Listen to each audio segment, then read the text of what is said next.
నమస్కారం అండి. ఇంట్లో అంతా బయటికి వెళ్ళడంతో బాల్కనీలో కూర్చొని కరువు తీరా ఏడ్చి కొంగుతో కళ్ళనీళ్లు తుడుచుకొని లోపలికొచ్చింది కుసుమ. పొద్దున్నే మనవడు ఆనంద్ కోసం పెళ్లివారొచ్చారు. పలకరింపులయ్యాక లోపలి నుంచి కుసుమని పిలిచి మా అమ్మగారు అంటూ పరిచయం చేసింది రమ.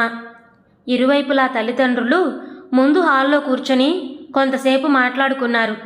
ఇక వెళతామని వాళ్ళంటే తాంబూలం తీసుకుందురుగాని రండి అని పిలిచి ఇల్లు చూపించింది రమ. డైనింగ్ హాల్లో కూర్చొని అష్టోత్తరమేదో చదువుకుంటున్న కుసుమని చూసి మీ అమ్మగారు మీ దగ్గరే ఉంటారా అని అడిగింది అమ్మాయి తల్లి. మా అన్నయ్యది కూడా ఈ ఊరే అండి, ఇద్దరి దగ్గర ఉంటుంది. ఇక మాకు మిగిలిన పెద్ద దిక్కు ఆవిడే అంది రమ. కుసుమ విననట్టుగా నటించిన ఆ మాటలు ఆవిడ మనసులో గుచ్చుకున్నాయి. భర్త ఆరోగ్యంగా ఉన్నన్నాళ్ళు తమ ఇంట్లో తాము స్వతంత్రంగా గడిపిన జీవితం తలుచుకుంటే ఆవిడికి దుఃఖం ముంచుకొచ్చింది. పిల్లల చదువు సంధ్యలు, పెళ్ళి పేరంటాలు, పురుళ్ళు సక్రమంగా పూర్తి చేసి మనవల పెంపకంలో ఆసరా అందించి ఏ అనారోగ్యమూ లేకుండా విశ్రాంత జీవనం గడుపుతూ ఉండగా రంగారావు గారికి హఠాత్తుగా గుండెపోటు రావడం, హైదరాబాదులో స్థిరపడి ఉన్న కొడుకు రామచంద్ర, కూతురు రమ ఉన్న పళ్ళానా వచ్చి ఆ మారుమూల పల్లెటూళ్ళలో ఉండడానికి ఇక వీల్లేదని హైదరాబాద్ తీసుకురావడం గుర్తొచ్చాయి. ఆసుపత్రిలో సరైన వైద్యం అంది తండ్రి కాస్త కోలుకున్నాక డిశ్చార్జ్ చేయించి ముంబైలో తనకేదో కాన్ఫరెన్స్ ఉండడంతో తల్లిని తండ్రిని చెల్లెలింట్లో దింపాడు రామచంద్ర. కోడలు శిరీష కూడా ఆ వేళ అతనితో పాటు వచ్చి కాసేపు ఉండి వెళ్ళింది. పూర్వం అడపాదడపా వచ్చి వెళుతూ ఉన్నా ఈసారి పూర్తిగా తరలి వచ్చేసిన భావన వల్ల రంగారావు గారికి కొన్నాళ్లు పట్టింది సర్దుకునేందుకు. కుసుమ మాత్రం కూతురికి వంటింట్లో కాస్తో కూస్తో సహాయపడుతూ కూతురి సాయంతో భర్తకి కావలసినవి అమరుస్తూ మధ్య మధ్యలో కాసేపు విశ్రాంతి తీసుకుంటూ కాలక్షేపం చేసుకుంటూ వచ్చింది. కూతురు, అల్లుడు, మనవడు ఆనందుల సమక్షంలో ఇద్దరూ మానసికంగా కోలుకున్నారు. పెళ్ళయి భర్తతో అమెరికాలో స్థిరపడిన రమకూతురు పుష్యమి అప్పుడప్పుడు వీడియో కాల్స్లో పలకరిస్తూ ఉండేది. వయసు మీద పడిన పెద్దల సంరక్షణ తమకి కష్టమవుతుందని అనుకున్నారో ఏమో రామచంద్ర, శిరీష అప్పుడప్పుడు వచ్చిపోతున్నారు కానీ ఇదివరకట్లా రంగారావు గారిని, కుసుమని తమ ఇంటికి రమ్మని పిలవడం లేదు. పండగ పబ్బం వస్తే భార్యాభర్తలు ఇద్దరూ వచ్చేవారు. ఉద్యోగపు ఊళ్ళ నుంచి పిల్లలు వస్తే వాళ్ళను కూడా తీసుకొచ్చేవారు. కాసేపు కూర్చొని తెచ్చిన పళ్ళు తల్లిదండ్రుల చేతిలో పెట్టి కాళ్ళకి నమస్కారం చేసి వెళ్ళొస్తామమ్మా అని రామచంద్ర, ఆరోగ్యం జాగ్రత్త అత్తయ్య అని శిరీష చెప్పి వెళ్ళిపోయేవారు. ఇదంతా గమనించి కుసుమ మనసులో గుంజాటన పడింది కానీ పైకి ఏమీ అనలేకపోయింది. వీడు రమ్మని పిలవడం లేదేమిటి కుసుమ అని రంగారావు గారు భార్యని అడగడం, గుండెపోటు తర్వాత బలహీనంగా ఉన్న ఆయనతో పూర్వంలా అన్నీ చెప్పలేక ఆవిడ సతమతమైపోవడం రమ గమనిస్తూనే ఉంది. ఇక ఉండబట్టలేక ఒకరోజు ఏమిటే రమ వీడిలా అయిపోయాడు, శిరీష కూడా వచ్చి వెళుతున్న ప్రతిసారి ఆరోగ్యం జాగ్రత్త అత్తయ్య అంటుందేమిటి, అంటే ఏం చెయ్యాలిట, ఇద్దరికిద్దరు మన ఇంటికి వెళదాం రమ్మని అండవే మానేశారు అంటూ తడికళ్లతో ప్రశ్నించిన తల్లిని చూస్తూ పోనీలే అమ్మా, వాళ్ళకేం ఇబ్బందులున్నాయో, నేనొక్కరితేనే మీకు బిడ్డనైతే ఏం చేస్తామో ఇప్పుడు అలాగే చేద్దాం, అనవసరంగా బాధపడకు అని సర్ది చెప్పింది రమ. కూతురింట్లో ఎంత సౌకర్యంగా ఉన్నా పెళ్ళైన దగ్గర నుంచి అత్తగారింటికి అంకితం అయిపోయి పెద్ద కోడలిగా తన బాధ్యతలన్నీ శ్రద్ధగా నెరవేర్చిన కుసుమకి కొడుకు తనని పట్టించుకోకపోవడం, రమ్మని తీసుకెళ్ళకపోగా కనీసం 4-5 రోజులకి ఒక్కసారైనా ఫోన్ చేసి మాట్లాడకపోవడం చాలా మనస్తాపానికి గురిచేశాయి. అలా 6 నెలలు గడిచాయి. ఒకరోజు మధ్యాహ్న భోజనం తర్వాత రంగారావు గారికి ఫిట్స్ లాగా వచ్చి మళ్ళీ ఆసుపత్రికి తీసుకువెళ్ళవలసి వచ్చింది. చెల్లెలి ఫోన్ అందుకొని ఆఫీసు నుంచి తిన్నగా ఆసుపత్రికి వచ్చాడు రామచంద్ర. 2 రోజులు ఆసుపత్రిలో ఉండాలన్నారు.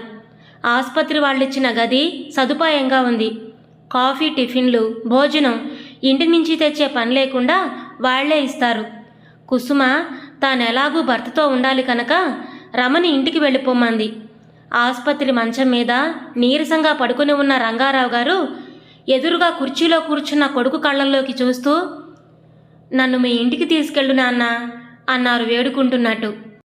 సాధారణంగా రామచంద్ర తండ్రి కళ్ళల్లోకి సూటిగా చూడడు.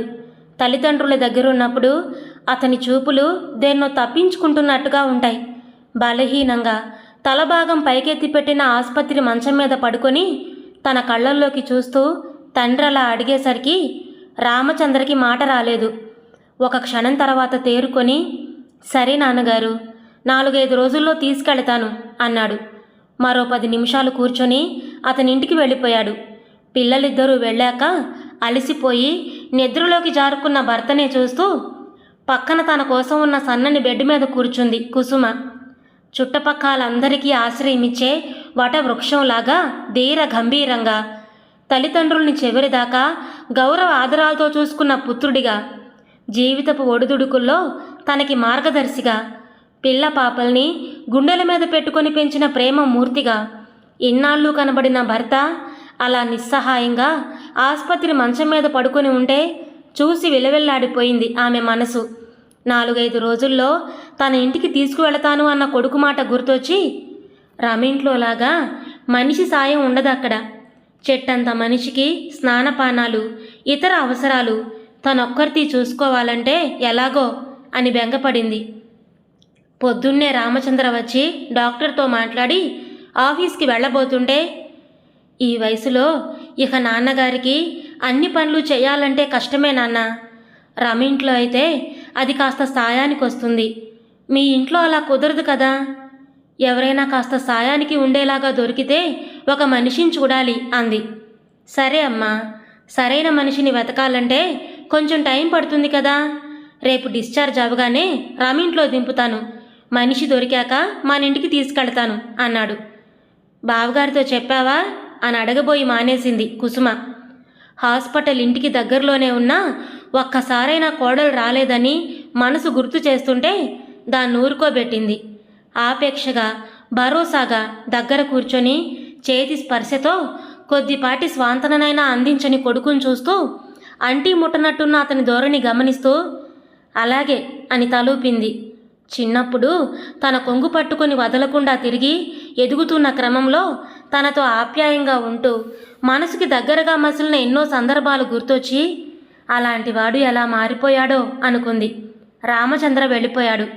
రాబోయే కాలం కాళనాగులా కనిపిస్తుంటే ఆసుపత్రి గదిలో నిస్సహాయంగా నిలబడిపోయింది కుసుమ. మరో నెల గడిచింది. రామచంద్ర మనిషి దొరికిందని చెప్తూ ఫోన్ చేశాడు. చెప్పినట్టే ఆ వేళ చీకటి పడ్డాక రమ ఇంటికి వచ్చి తల్లిని తండ్రిని తీసుకువెళ్ళాడు. కొడుకు ఇంట్లోనే అంతిమ శ్వాస విడవాలని నిర్ణయించుకున్నారో ఏమో. ఆ ఇంటికి వెళ్ళాక మళ్ళీ రంగారావు గారు గుమ్మం బయటికి రాలేదు. మంచం మీద నుంచి దిగలేదు. పసిపిల్లలకి పెట్టే సెరిలాక్ పరిణామంలో మెత్తని గుజ్జులాంటి పెరుగన్నం మాత్రమే తీసుకుంటూ 9 రోజులు గడిపి 10వ రోజున ఆఖరి శ్వాస విడిచారు. కుసుమ మనసులో పొంగిన దుఃఖ సముద్రానికి ఆమె కార్చిన దోసెడు కన్నీటికి సంబంధం లేదు.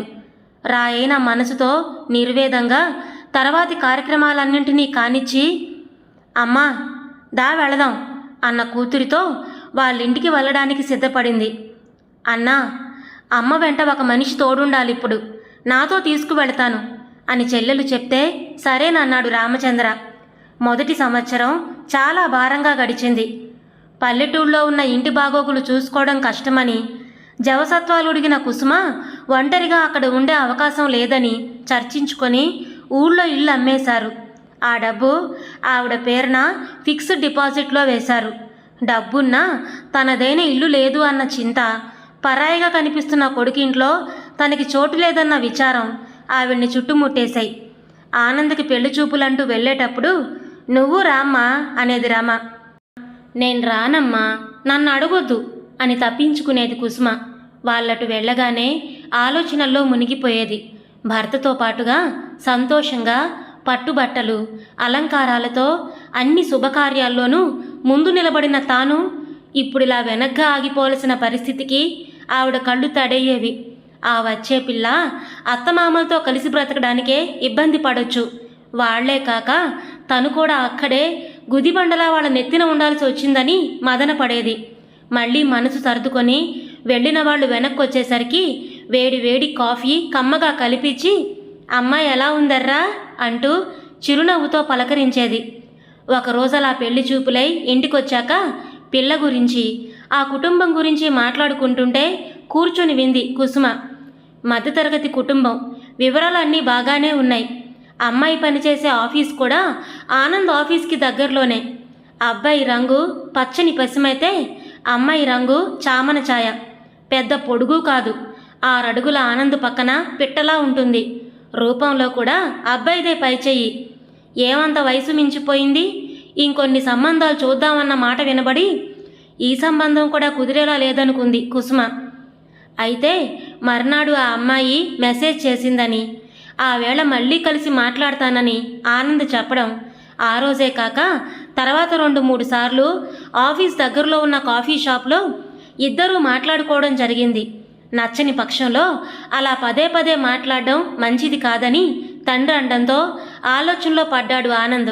రమ మాత్రం పనిపాట్లు తెలిసిన పిల్ల, మనలాంటి కుటుంబంలోనే పెరిగింది. అన్నింటికన్నా ముఖ్యంగా నిన్నిష్టపడింది, ఒప్పేసుకోనన్నా అంది.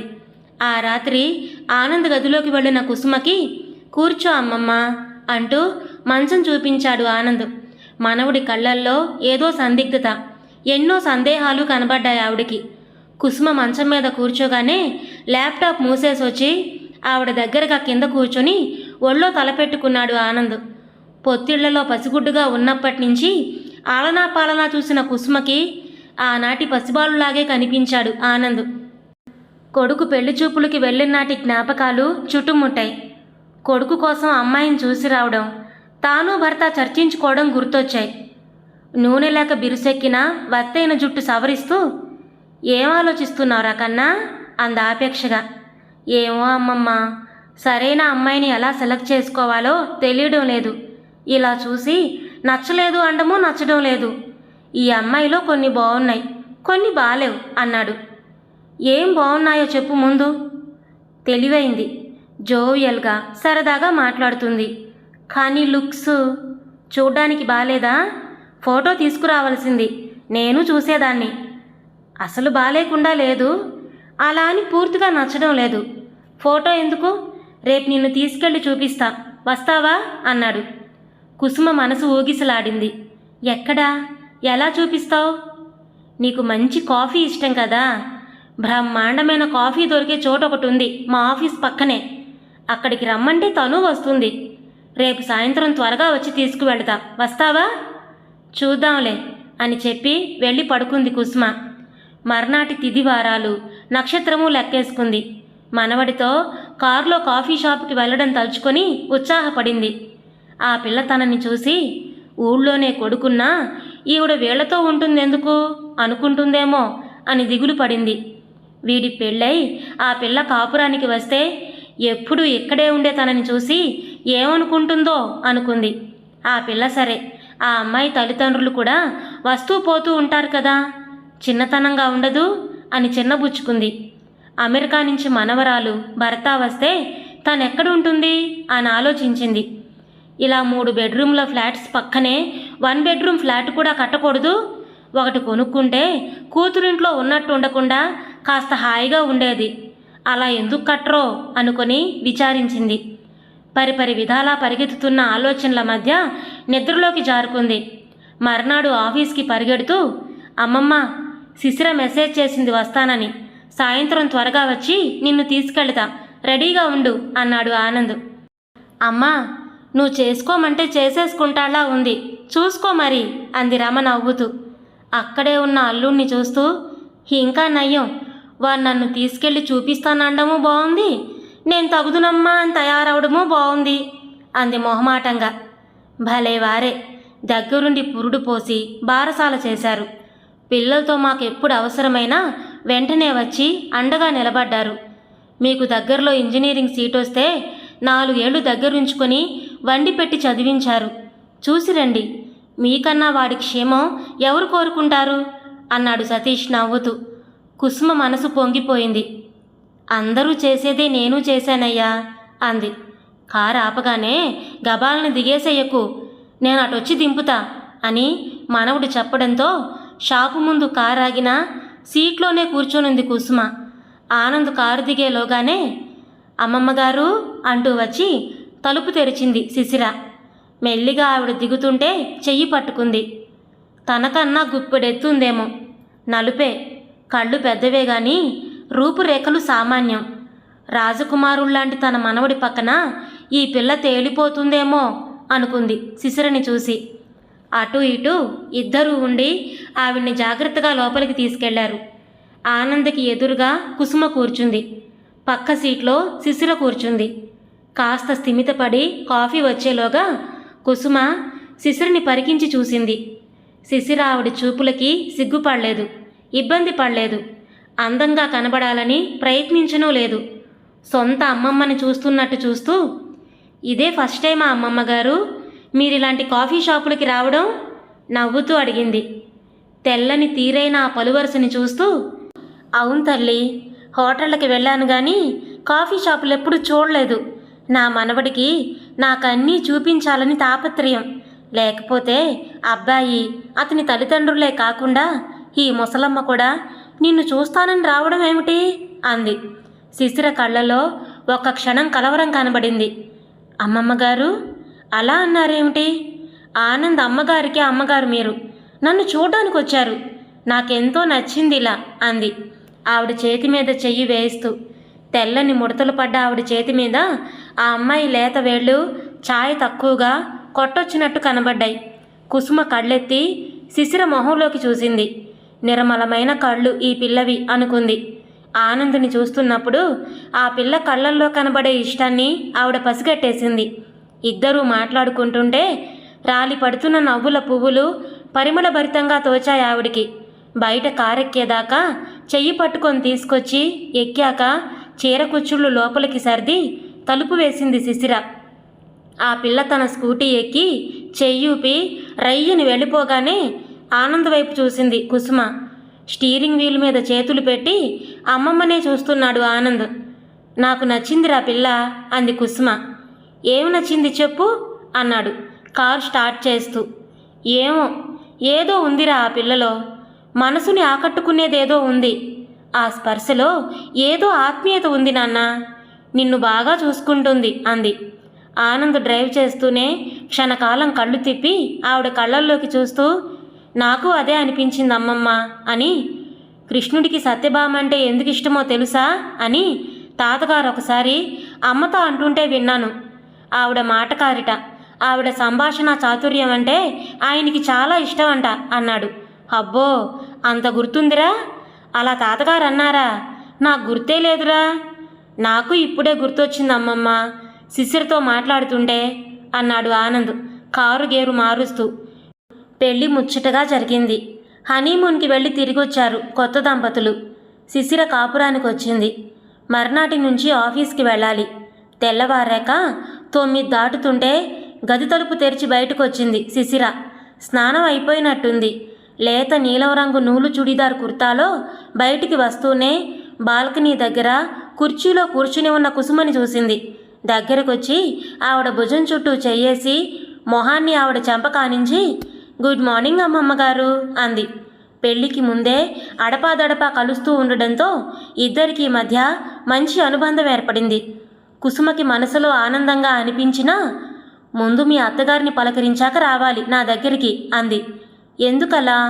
పొద్దున్నే మీరిలా కనిపిస్తే నాకెంతో బాగుంటుంది. రోజంతా హ్యాపీగా గడుస్తుంది.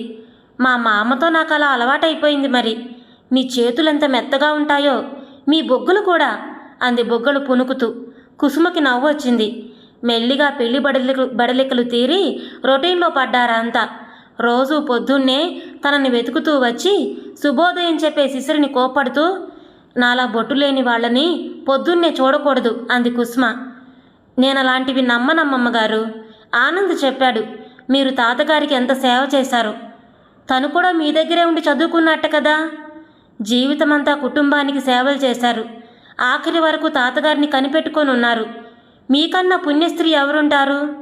తన తర్వాత భర్త పడే కష్టాలు పట్టించుకోకుండా ముందే వెళ్ళిపోతే ఆ స్త్రీ పుణ్యస్త్రీ ఎలా అవుతుంది అంది. ముందు వెళ్ళడం తర్వాత వెళ్ళడం మన చేతుల్లో ఉంటాయిటే పిచ్చిపిల్ల అంది కుసుమ. మరి మన చేతుల్లో లేని దానికి మనల్ని జవాబుదారి చేయకూడదు కదా అమ్మమ్మగారు అంది శిశిర. కుసుమ తెల్లబోయింది. ఆ మాటలు రమకు కూడా వినబడ్డాయి. కోడల పిల్ల మంచి మనసున్నదే కాదు, మనసులో భావాల్ని బాగా ప్రకటించగలదు కూడా. ఈ పెద్దావిడ కూతురు చెప్తే వినేది కాదు, ఇప్పుడు మనవరాలు చెప్తే వింటుందేమో చూడాలి అనుకుంది. కొత్త కాపురం, సాఫ్ట్వేర్ ఉద్యోగం కావడంతో రాత్రి ఆలస్యంగా పడుకొని ఆలస్యంగా లేస్తుంది శిశిర. రమ, సతీష్ పెందరాలే లేస్తారు. కుసుమకి మొదటి నుంచి 4:30-5 లేచేయడం అలవాటు. పొద్దున్నే కాఫీ తాగుతూ సతీష్, ఏమిటో ఈ కాలం పిల్లలు, బారెడు పొద్దెక్కే గానీ లేవరు అని విసుక్కోవడం వినబడింది కుసుమకి. కోడలు ఆలస్యంగా లేవడం అతనికి నచ్చడం లేదని తెలుస్తూనే ఉంది. అడపాదడపా అలాంటి విసుర్లు వినబడుతూ ఉంటే ఒకరోజు వంటింట్లో ఉన్న రమతో, ఈ కాలం ఆడపిల్లలకి సుఖం లేదే రమా, పరుగులతో ఆఫీస్కి, అలసిపోయి ఇంటికిను, రోజంతా ఆ కంప్యూటర్ తెరలకి కళ్ళు అప్పగించి పనిచేస్తుంది పిల్ల. దానికి తోడు కొత్త కాపురం. ఈ రోజులు మళ్ళీ వస్తాయా వాళ్ళకి? ఓ పిల్లోడో పుడితే హాయిగా పడుకోవడానికి ఎలాగో కుదరదు. ఇప్పుడు అది పెందరాలే లేచేయడం ఎందుకే? మనిద్దరం ఉన్నాం కదా, అవసరమైతే కాస్త కూరలు తరిగిచ్చేందుకు, బట్టలారేసి మడతలేసేందుకు వేరే మనిషిని పెట్టుకుందాం అంది. రమ తల్లిని చూసి నవ్వుకుంటూ అలాగేలే అంది. సాధారణంగా ఆనంద్, శిశిర ఆఫీస్కి కలిసి వెళ్ళి కలిసే ఇంటికొస్తారు. ఆ వేళ శిశిర ఒక్కరితే వచ్చింది కాస్త త్వరగా. రమ, సతీష్ ఇంట్లో లేరు. కుసుమ డ్రాయింగ్ రూమ్లో సోఫా మీద పడుకొనుంది. ఎప్పుడైనా అల్లుడు ఇంట్లో లేకపోతే అలా సోఫా మీద వాలి టీవీ చూస్తుంది. బోల్టు వేసి లేదేమో, శిశిర తలుపు తెరిస్తే తెరుచుకుంది. అప్పుడే వచ్చేసావేమ్మా అంది కుసుమ. అనుకోకుండా మనవరాలు త్వరగా రావడంతో సంతోషంగా. ఇవాళ కొలీగ్ ఇంట్లో ఫంక్షన్ ఉందని వెళ్ళి అక్కడి నుంచి వచ్చేసా అమ్మమ్మగారు. కాళ్ళు కడుక్కొని బట్టలు మార్చుకొని వస్తా అంటూ లోపలికి వెళ్ళింది. కుసుమ లేచి ఇద్దరికీ టీ పెట్టింది. శిశిర వచ్చేసరికి కప్పుల్లో టీ పోస్తుంది కుసుమ. వెనక నుంచి ఆవిడ భుజాల మీద వాలిపోతూ, మంచి టీ వాసన, మా బంగారు అమ్మమ్మ, అయినా మీరెందుకు పెట్టారు, నేను పెడతా కదా అంది. కుసుమ నవ్వుతూ, ఇప్పుడు మాత్రం ఏమైంది, నువ్వు తాగిపెట్టు అంది. ఓకే, మీరు చెప్పినట్టే తాగి పెడతాలేండి అని వంటగట్టు మీదున్న చిన్న గిన్నె మూత తీసి చూస్తూ, మధ్యాహ్నం కాఫీ తాగలేదా మీరు? ఈ డికాషన్ అంతా అలాగే ఉంది అడిగింది.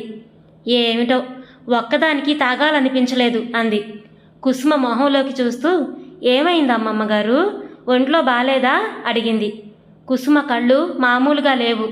రండి బాల్కనీలో హాయిగా టీ తాగుదాం అంది మాట మారుస్తూ. ఇద్దరు బాల్కనీలో కూర్చుని ఎదురుగా కనబడే పార్కులో పిల్లల ఆటలు చూస్తూ టీ తాగారు. అమ్మమ్మగారు ఏమిటి ఆలోచిస్తున్నారు అడిగింది మెత్తగా. ఏమీ లేదమ్మా, ఎంత చిన్నదైనా నాకంటూ వేరే ఒక ఇల్లు వాకిలి ఉంటే బాగుండేదనిపిస్తుంది. ఇలా కూతురింట్లో ఉండాలని ఎవరికుంటుంది చెప్పు అంది కుసుమ. ఎందుకలా అంటున్నారు, ఎవరన్నా ఏమన్నా అన్నారా? ఎవరూ ఏమీ అనలేదే, నాకే అలా అనిపించింది, అనిపిస్తూ ఉంటుంది అప్పుడప్పుడు. ఏం కాదు, ఎవరో ఏదో అన్నారు, చెప్పండి, ఎందుకలా ఉన్నారు? చెప్పేందుకేం లేదే తల్లి, పక్కింట్లోకి కొత్తగా వచ్చారు కదా, ఆ పెద్దావిడొచ్చింది మధ్యాహ్నం. మీరు రమ అత్తగారా అంది. కాదు అమ్మని అన్నాను. ఇక్కడే ఉంటారా మీరు అని అడిగింది. అలా ఇక్కడే ఉంటారా అని అడిగినప్పుడల్లా నాకు మనసులో గుచ్చుకున్నట్టు అవుతుంది. ఎక్కడికి వెళతాను మరి, నాకు వేరే ఇల్లు లేదు కదా. బయటికి మామూలుగా ఉన్నట్టున్నా ఆవిడ మనసులో కారుతున్న కన్నీరు కనబడినట్టే శిశిర కళ్ళు చెమర్చాయి. ఇలాంటి ప్రశ్నలు విన్నప్పుడు నాకేదైనా వృద్ధాశ్రమంలో చేరిపోతే బాగుండనిపిస్తుంది. ఏ వృద్ధాశ్రమంలో చేరాలని ఉంది మీకు? యథాలాపంగా అడిగినట్టు ప్రశ్నించింది శిశిర. అనుకోని ఆ ప్రశ్నకి తెల్లబోయి, ఆనంద కుటీరం నోటికొచ్చిన పేరు చెప్పింది కుసుమ. ఇవాళే ఒక బోర్డు మీద ఆనంద కుటీరం అని రాసి మన వీధి తలుపుకి పెట్టేస్తా అంది శిశిర. ఫక్కుమని నవ్వింది కుసుమ.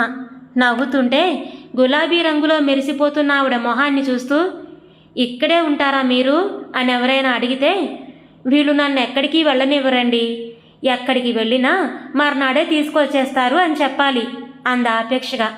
మళ్ళీ వెంటనే కోపం తెచ్చుకుంటూ, అయినా వాళ్ళకెందుకు అవన్నీ అంది. పోన్లే, ఆవిడేమంటే ఏం గాని, ఇప్పుడు పుష్యమి శ్రీధర్ వచ్చారనుకో, వాళ్ళు ఎక్కడ పడుకుంటారు? నాకంటూ వేరే ఇల్లుంటే ఇలా నా కోసం మీరంతా సర్దుకోనక్కర్లేదు కదా అంది. పుష్యమి అమెరికా నుంచి వచ్చి ఇక్కడ ఎన్నాళ్ళు ఉంటుందా అమ్మమ్మగారు? మా పెళ్లి కోసం మొన్నొచ్చి వెళ్ళింది కదా, మళ్ళీ అలా వచ్చినప్పుడు నేను తను హాయిగా హాల్లో పక్కలు పరుచుకొని టీవీ చూస్తూ పడుకుంటాం. అలా తనకిష్టం లేకపోతే హోటల్లో చక్కగా ఏసీ రూమ్ తీసుకుంటాం. రాత్రి భోజనాలు అయ్యాక వెళ్ళి పొద్దున్నే వచ్చేయొచ్చు. నా కోసం మీరంతా ఎందుకు సర్దుకోవడం? శిశిర లేచి కుసుమ కుర్చీ ముందు కింద కూర్చొని మౌనంగా ఆవిడ చేతులు నిమురుతూ ఉండిపోయింది. తర్వాత నెమ్మదిగా, అమ్మమ్మగారు ఒకటి అడుగుతా చెప్పండి. అత్తయ్య గారు వాళ్ళకి ఇంత ఫ్లాట్ ఉంది కదా, అయినా మేము ఉద్యోగం మారి బెంగుళూరులోనో అమెరికాలోనో ఉంటే వాళ్ళు అక్కడ కూడా ఇంకో ఇల్లు కొనుక్కుంటారా? కొనుక్కోరు కదా, మాతోనే ఉంటారు. ఎంత ఇల్లున్నా పెద్దయ్యాక వాళ్ళు పిల్లల ఇంట్లోనే ఉండాల్సి వస్తుంది. అప్పుడు ఎవరు వచ్చినా వేరే అరేంజ్మెంట్ చేసుకుంటారు కానీ పెద్దవాళ్ళు ఉండడం వల్ల ఇబ్బంది అనుకోరు. శిశిర మాటలు వింటూ మౌనంగా పార్కు వైపు దృక్కులు సారించి కూర్చున్న కుసుమ, లోకరీతి తెలియని వెర్రిదానా అన్నట్టు శిశిర వైపు చూసి పేలవంగా నవ్వింది. అంతదాకా ఎందుకమ్మమ్మగారు? అత్తయ్య మావయ్య పుష్యమి దగ్గరికి వెళ్ళారనుకోండి, వాళ్ళది 2 బెడ్రూమ్ల ఫ్లాట్ కదా, మరి ఎవరైనా గెస్ట్ వస్తే ఏం చేస్తారు? హాల్లో కింద పక్కల ఏర్పాటు చేస్తారు కానీ అమ్మా నాన్న వచ్చారు కనుక ఇబ్బందిగా ఉందనుకుంటారా? కన్నపిల్లలు పసివాళ్లగా ఉన్నప్పుడు వాళ్లే ఇంటికి చక్రవర్తులు అన్నట్టు, వాళ్ళ సౌకర్యమే ప్రధానమన్నట్టు చూస్తారు కదా అమ్మా నాన్న. మరి ఆ అమ్మా నాన్న పెద్దవాళ్ళైపోతే వాళ్ళ అవసరాలే ఫస్ట్ ప్రయారిటీ కావాలి పిల్లలకు కూడా. కుసుమ అరచేతులు రెండింటినీ పట్టుకొని తన చెంపలకి చేర్చుకుంటూ, అమ్మమ్మగారు పిల్లలు చిన్నగా ఉన్నప్పుడు అమ్మా నాన్నల ఇంట్లో ఎంత హాయిగా ఉంటారు. అది తమ సొంతం అనుకుంటారు కానీ మాకు వేరే ఇల్లు లేదని అనుకుంటారా? అలాగే పిల్లలు పెద్దయ్యాక తల్లిదండ్రులు కూడా పిల్లల ఇంట్లో ఉండాలి స్వేచ్ఛగా, స్వతంత్రంగా. మాకు వేరే ఇల్లు లేదని అనుకోకూడదు అంది శిశిర. కుసుమ విభ్రాంతిగా చూసింది నిండా 23 ఏళ్ళు లేని మనవరాలి వైపు. మోగబోయిన మనసుతో ఆ పిల్లని దగ్గరగా లాక్కొని, నీకెందుకే నా మీద ఇంత ప్రేమ అంది గొంతు రుద్ధం అవ్వకుండా జాగ్రత్త పడుతూ. మీరు నాకు ఆనందాన్ని ఇచ్చారు, అందుకే ముసిముసిగా నవ్వుతూ అంది శిశిర. నీకేదిచ్చినా రెట్టింపై తిరిగి వస్తుందే అమ్మలు, అందుకే మా ఆనందాన్ని నీకు ఇచ్చాం, మళ్ళీ రెట్టింపు చేసి మాకిస్తావని అంది కుసుమ మనసారా నవ్వుతూ. ఎప్పుడొచ్చిందో తలుపు దగ్గర నిల్చున్న రమ నవ్వుతూ, అప్పుడే కాదులే, ఓ 2-3 ఏళ్ల తర్వాత అంది. అన్ని రోజులెందుకు, ఇప్పుడే ఇస్తా అంది శిశిర. పిచ్చి పిల్లకి అర్థమైనట్టు లేదు అంటూ కుసుమ పకపకా నవ్వుతుంటే రమ నవ్వాపుకుంటూ లోపలికి పోయింది. ఇదండి ఈరోజు కథ. మీకు నచ్చిందా? నచ్చితే లైక్ చేయండి, షేర్ చేయండి. అలాగే మీ విలువైన అభిప్రాయాలను కామెంట్స్లో తప్పకుండా తెలియచేయండి. ఇలాంటి మరెన్నో మంచి మంచి కథలు వినడానికి మన ఛానల్ని తప్పకుండా సబ్స్క్రైబ్ చేసుకోండి. మరొక మంచి కథతో మళ్ళీ కలుద్దాం. అప్పటి వరకు ఉంటానండి.